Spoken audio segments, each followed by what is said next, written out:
Today I have with me one of the veterans of the voice acting community who's been in some iconic cartoons such as Transformers, G.I. Joe, Voltron, and has appeared in films like Bug's Life and the Toy Story films, Mr. Jack Angel.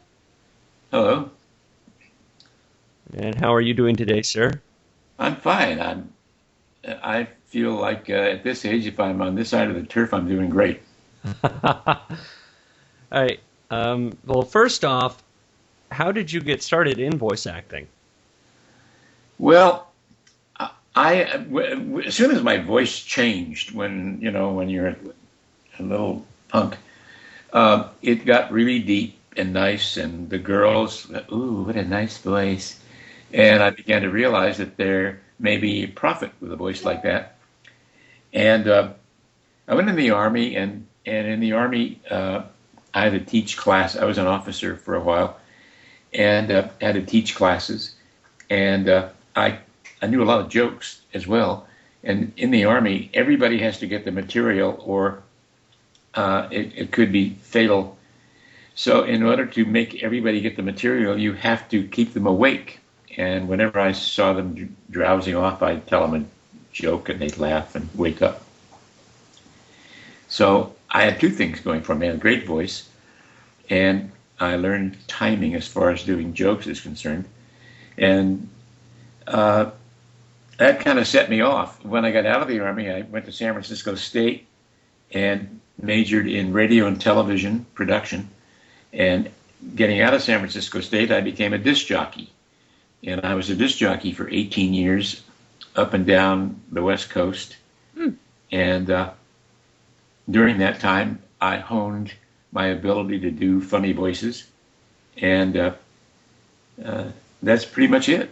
When radio got to be a drag, and I never thought it ever would be, but it changed a great deal, I got out and started doing voiceovers. And so that's, I've been doing that ever since. And was there, who was like your big inspiration, like for doing voices, like when you started? Well, there's a world of characters out in the world. Everywhere you look, there are people who speak with foreign accents, speak with funny voices, and I've always been able to kind of talk to them on their own level or behind their back on that same level. So if I'm doing a character from Italy, he has an Italian accent. If Right. My father had a grocery store when I was a teenager, and the weirdest people came in. This was during World War II, and a lot of things were rationed. And like gum, for an example. Right. They sent the gum for the troops. And a little old Italian man who had no teeth used to come in the store almost every day. And he would say, "Hey, John, you got gum?" And there was no gum. And so we would say, "No gum today." And he would leave. He only wanted gum, and that's how he asked for it. But he had no teeth. Yeah. What would he do with gum? I always wondered what he would do with it if he got some. And there was the butcher in my dad's store was Chinese, and Eddie Wong, and he used to scream and yell in Chinese, and he had an accent, so I would imitate him.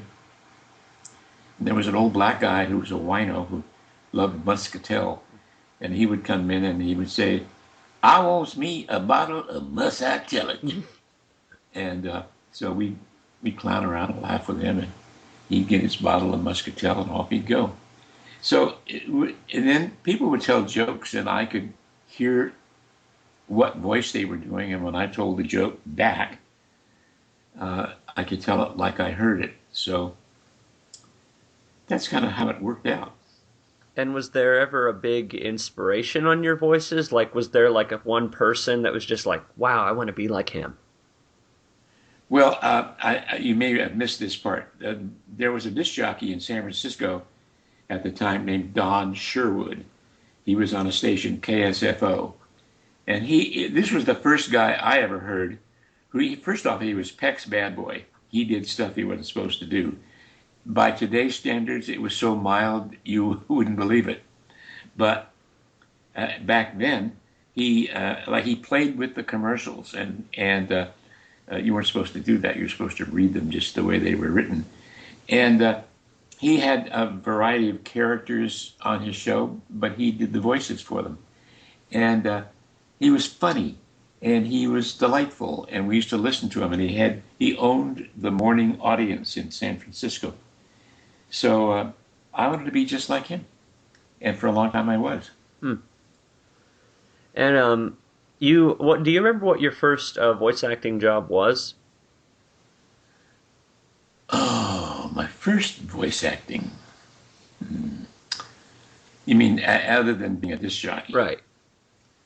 You mean like in L.A.? Yeah, like your first work in animation.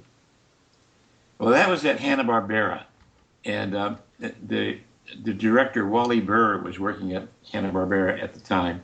He later became the director of all the Transformer shows, but at that time he was doing Super Friends, and they needed more voices because they were doing a spin-off called The Challenge of the Super Friends, and they were going to use some of the other voices they hadn't used before, like Hawkman on the Flash and Super Samurai and those guys.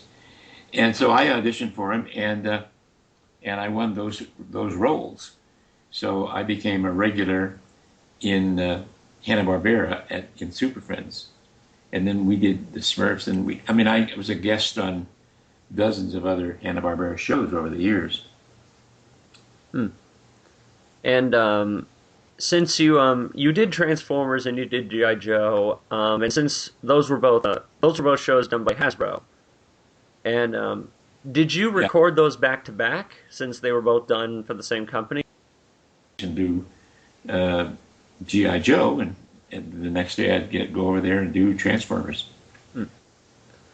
Right, and you've appeared in a lot of Disney movies, like as a background character, or you've appeared as a side character, and you're usually background dialogue. And do you have to audition to be like somebody in the background, or do they call you up to do that? Well, I belong to a looping group, and the looping group is a pretty standard group. There are a whole lot of them in Hollywood now, and this one, I'm not sure if this one's going to last because the leader of the group has semi-retired. But she had an in with Disney, and so whenever, unless they specifically said don't bring this particular person in, the group would go in and do a variety of different voices, and we would do the background people. And when they had a character that was unscripted, but that character had some lines, we would create those.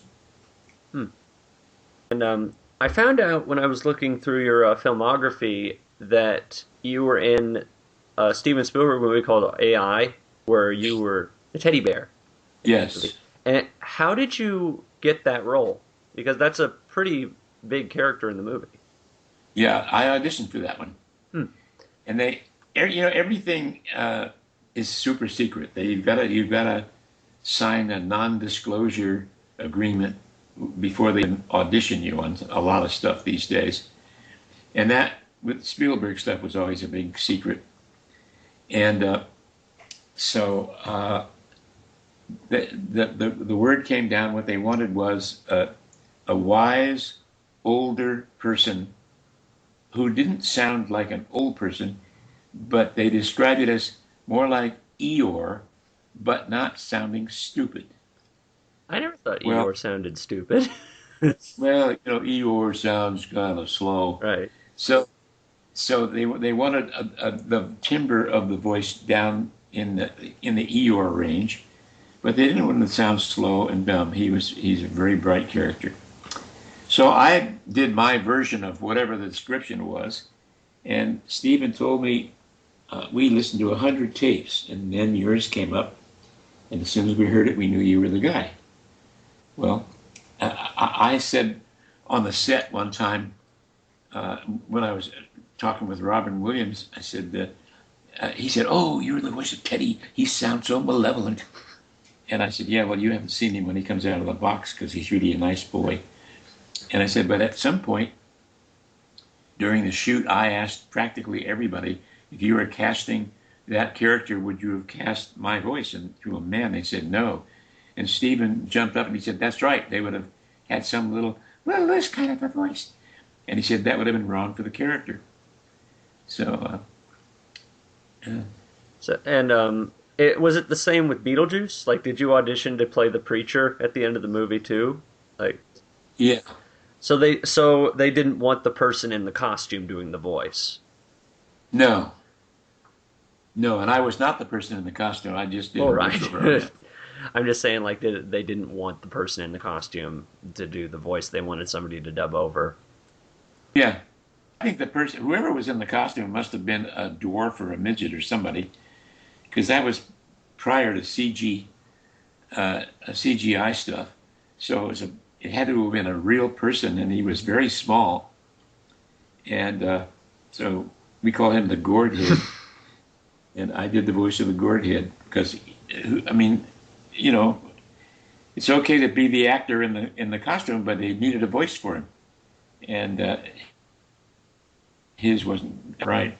There were a bunch of different characters that you had played. I think every actor on the show played multiple characters. Yeah, they did. And was it just the spur of the moment, like you were just there, so you could do that?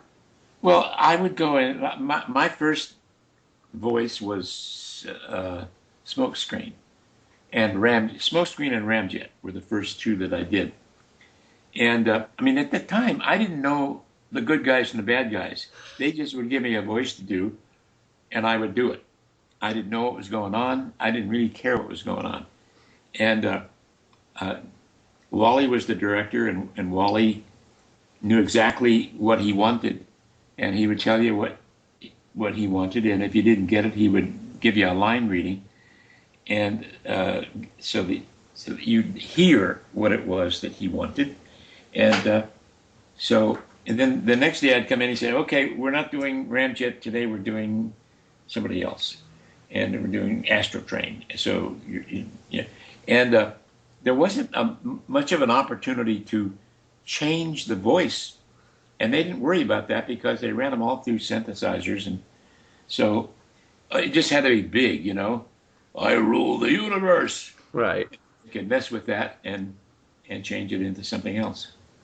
You were also on the show Voltron, which was from Japan, I believe. And yeah. You had to dub that. Voltron was totally different because it was already done, and the company that owned it took the Japanese out and rewrote the lines, and so we would go in and singly, one at a time, they would say, "Okay, this line is 2 seconds long," and it's like, "I rule the universe." Okay, do it faster. "I rule the universe." And you do it a little slower until you get it right in that wedge, and then you move on to the next one. You know, "I am Cossack." Okay, and do that 3 or 4 times till they get it. And we did 125 episodes in 6 months by going in, and I do all of my characters, all of my lines in that one day, in an hour or 2 hours or however long it took, and then Peter Cullen would go in and do his, and Michael Bell and Lenny and all this. So that's how it worked. And we never worked off of each other because there was no interplay. We had to do the lines for timing, and the director knew the emphasis, whether it was screaming or whether it was something else, you know. Right. And as I've said, you've worked at companies such as Hasbro, Disney. Is there a specific difference working at different companies? Yeah. Working at Disney, we always worked on a soundstage at Disney, and everybody was always there because we were a group. Some of the times, in some of the characters, I would go in singly and do them because they had more lines and they needed to work with that character with nobody else around. But most of the time, if we were doing characters in the group, the whole group was there. But so, but over at we're in Wally's studio where we did Marvel stuff. Sometimes we'd all be there, but there was a big, huge table, and all the actors would sit around the table, and Wally would say, "Okay, Jack, you and so and so and so and so, you get up to the microphone and do your lines," and everybody else would sit back and shut up, and except for Welker, who would do sound effects, and everybody. What was really odd was, I guess it shouldn't be odd. Everybody is right-brained. They all were artists.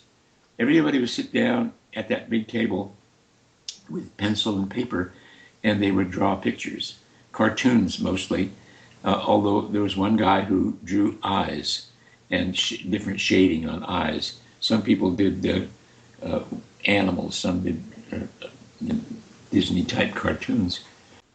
There wasn't anything to do. You just had to wait, and you had to shut up because we were all in the room where they were recording, so we would sit there and draw. Right. And outside of cartoons, you've done a few video games like Ratchet and Clank, Killer 7, things like that. Is there a difference recording for video games compared to doing animation? Well, video games, yeah. You go in and you because there are, in a video game, you have options, you the player. And so you have to consider what option you give him and give him a response. If he takes option number one, it's one thing. If he takes option number two, it's another. And so you had to do the lines over and over and over. And so we'd go in, and here's the line, and it says, get over here. Get over here. Don't get over here. Whatever it was, there was just a whole variety of lines, and you'd have to solve that particular riddle, sort of thing, in the moment. And you might go back and do that same cluster of lines again later. Instead of them just dubbing it off, they wanted it in the right sequence, so they would just have you do it again. I don't do many games because it's too strenuous. It's too. When I was younger, I used to go and do all that stuff, and the old guys would say, "No, I don't do that anymore. It tears my throat up." And I would say, "Oh, well, I'll do it." And now I'm one of the older guys, and the young guys go in there and rip their throats out. Although I am doing a couple of games. I can't tell you about it because I signed an NDA, but we got a game coming up next week.